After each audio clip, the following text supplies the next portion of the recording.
Shalom, selamat pagi adik-adik.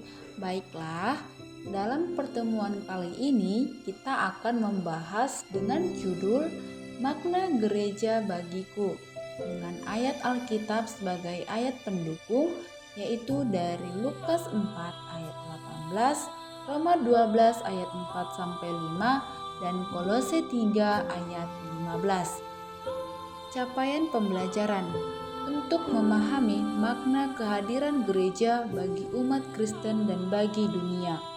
Tujuan pembelajaran: 1. Menjelaskan hakikat gereja. Yang kedua, menjabarkan makna kehadiran gereja bagi masyarakat dan umat Kristen.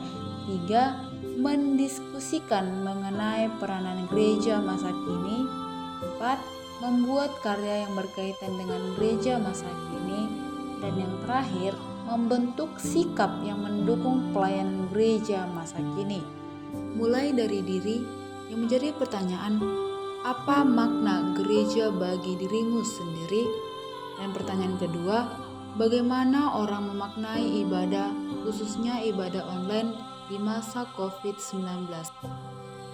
A. Hakikat gereja. Menurut Nitrik dan Bolan, kata gereja berasal dari bahasa Portugis yaitu igreja, dalam bahasa Yunani eklesia, yang dapat ditemui dalam kitab Perjanjian Baru yang artinya jemaat. Kata eklesia artinya orang-orang yang dipanggil keluar atau sebagai orang merdeka dari dalam dunia dan ditempatkan ke dalam dunia untuk memberitakan kabar baik bagi dunia. Gereja juga dikenal sebagai tubuh Kristus, di mana Yesus Kristus adalah kepala dari tubuh itu, dan anggota gereja disebut sebagai anggota tubuh Kristus. Sebagai contoh, sebuah mobil perlu diperbaiki, maka orang akan membawanya ke bengkel. Dan contoh kedua, seseorang sakit, maka puskesmas atau rumah sakit adalah tempat terbaik untuk mencari pertolongan medis. Gereja adalah tempat tujuan manusia ketika mereka membutuhkan atau perbaikan spiritual. Mengapa seseorang ingin bergereja? B. Apakah gereja itu? Gereja adalah garis kehidupan masyarakat manapun. Gereja adalah tempat unik yang harus menanamkan perubahan dalam kehidupan masyarakat. Jadi, apa yang dibutuhkan orang dari gereja? C. Memenuhi kebutuhan spiritual. Yang pertama, orang perlu memenuhi kebutuhan spiritual, emosional, dan fisik mereka.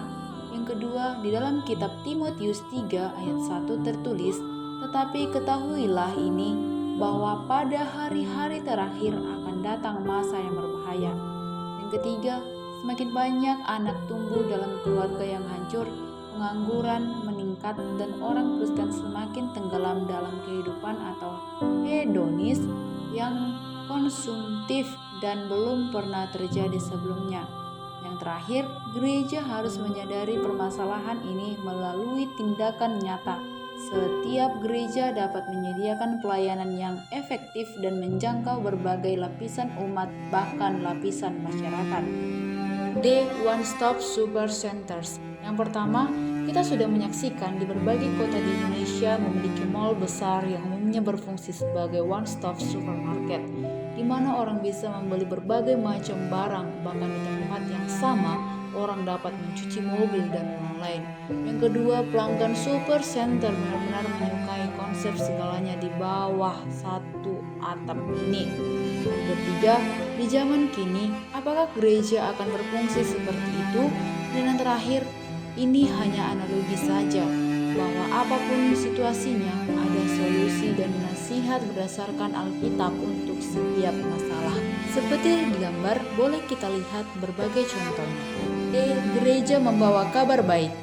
Yesus memproklamirkan diri sebagai sang pembebas yang memberitakan kabar baik bagi manusia dalam situasi dan kondisi hidup mereka, terutama bagi mereka yang menderita dan tertindas. Sang kepala gereja telah menyatakan apa hakikat dan fungsi gereja bagi orang percaya dan bagi masyarakat. Fungsi dasar gereja adalah terlibat dalam setiap segi kehidupan orang percaya. Dengan memegang teguh misi ini, Kristus memperhatikan kebutuhan orang-orang, menyediakan kebutuhan mereka, kemudian memberitakan Injil Kerajaan Allah. F. Meneguhkan orang percaya dalam zamannya atau gereja bagi semua usia. Ada sebuah buku yang diterbitkan beberapa tahun yang lalu, You Lord Me. Penulisnya adalah David yang menulis tentang bagaimana gereja-gereja di barat telah kehilangan orang-orang muda yang merasa bahwa gereja tidak mampu menjawab kebutuhan mereka.